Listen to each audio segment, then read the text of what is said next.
Welcome back. Well, the race for the White House is becoming increasingly unpredictable. Some of the Democrats running for president are surging, while others who are perceived or who were perceived to be frontrunners are now struggling. Now, New Hampshire is the second contest of this election year and the nation's first Democratic primary. And Senator Bernie Sanders narrowly won the state, solidifying his status as a national frontrunner. Former Mayor Pete Buttigieg came in a close second, following hot on his heels. Well, Sanders' win is not a surprise. He is from neighbouring Vermont, and he defeated Hillary Clinton there in the 2016 primary by more than 20 points. Buttigieg is carrying the momentum from his win in Iowa, while Senator Amy Klobuchar finished third, stronger than many expected. Well, the race now moves to Nevada and South Carolina, where the candidate's popularity will be tested further. Sanders lost in both those states in 2016, though this year he's hoping the Latino voter base will back him. But all the candidates are scrambling for wins in the next two contests. Riding high after reaching third place in New Hampshire, Amy Klobuchar's campaign is spending more than $1 million on ads in Nevada. Despite claiming that it ain't over, Joe Biden headed straight to South Carolina Tuesday night. Now, he is hoping for some support from African-American voters. Will help his chances in the coming weeks. Well, for the latest, let's go to Manchester, New Hampshire, and bring in CNN's Jessica Dean. Good to see you, Jessica, out there in the cold for us. So, Senator Sanders. Hi, Lynda. How are you? Good to see you. Good. Senator Sanders, of course, he was expected to win this, but he just scraped ahead of Pete Buttigieg. It's certainly a great deal of momentum for the mayor from Indiana. Yeah, it really is. And you know what was interesting, Lynda, it's kind of what you were saying. Look, Bernie Sanders is from a neighboring state right across the border here in New Hampshire, and he also ran and won here back in 2016. So there were some pretty high expectations on him to deliver a first place win, and he did. And his team is happy about that. They're pleased to see it. It's good news for Bernie Sanders. But also, you're right, Pete Buttigieg to come in that close and be right nipping at Bernie Sanders' heels. Here, he's a mayor of was a former mayor of a small town in the middle of the country. To do so well in New Hampshire is pretty remarkable. What it will be interesting to see is as we move to Nevada, which is the next contest, that you have, as you mentioned, the Latino vote and also unions. And there is one particularly powerful union out in Nevada, the Culinary Union there, and we've learned that they've been passing around flyers talking about health care, talking about health insurance. And on those flyers, they say that they point to one candidate, Bernie Sanders, is that he's going to take away health insurance, that union members should not be supporting him for that reason, because Medicare for All would produce this overhaul of the healthcare system. So does that present an opening for Pete Buttigieg, Amy Klobuchar, Joe Biden?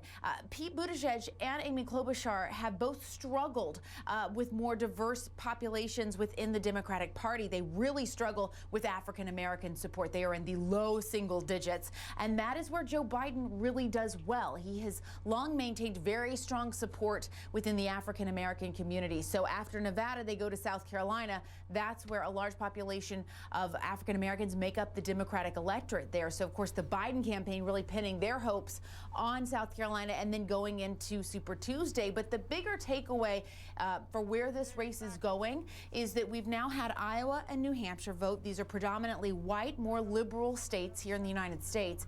This now, the next phase of all of this, opens this up to a much more diverse population. Super Tuesday is going to take us into the South, some in the, which will be, you know, we haven't really seen anything from out of there yet.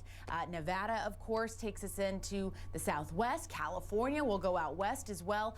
So it's going to be interesting to see where this all goes. And remember, at this point, it's going to become a math game, because you have to get that number of delegates to become the Democratic nominee. And so far, Lynda, we've got a tiny little portion of those delegates that have been allocated.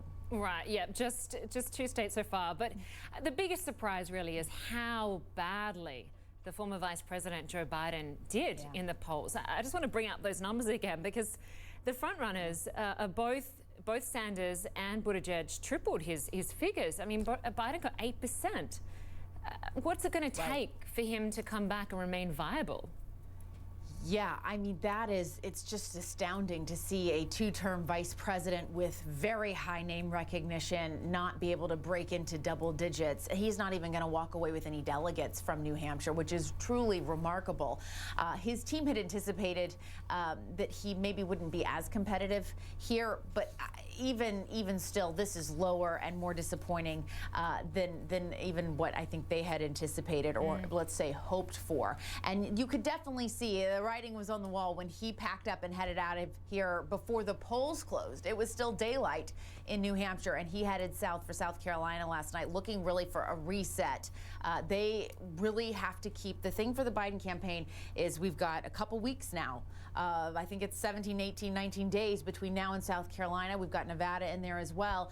They're going to have to keep this momentum going. They've got to keep their cash flow up, got to keep donors engaged, volunteers engaged, and convince them and the electorate that he is still the guy to beat, that he is the guy that can take on Donald Trump in 2020. So we'll see if they're able to do that. Yep, certainly a lot of work to do for his campaign.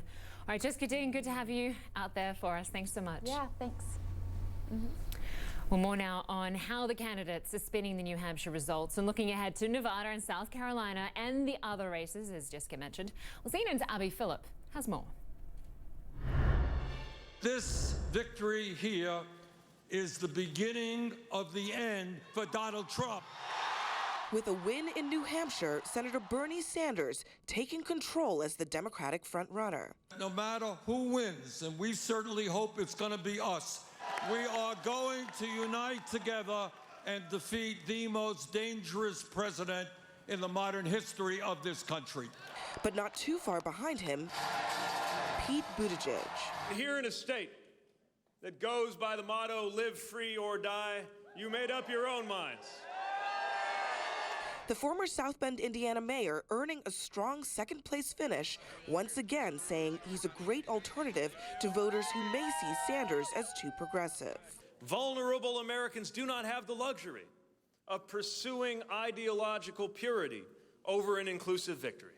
Despite winning the popular vote in both Iowa and New Hampshire, Sanders is behind in the overall delegate race by 2. Hello, America. I'm Amy Klobuchar, and I will beat Donald Trump. Amy Klobuchar seemingly appealing to the state's moderate and independent voters.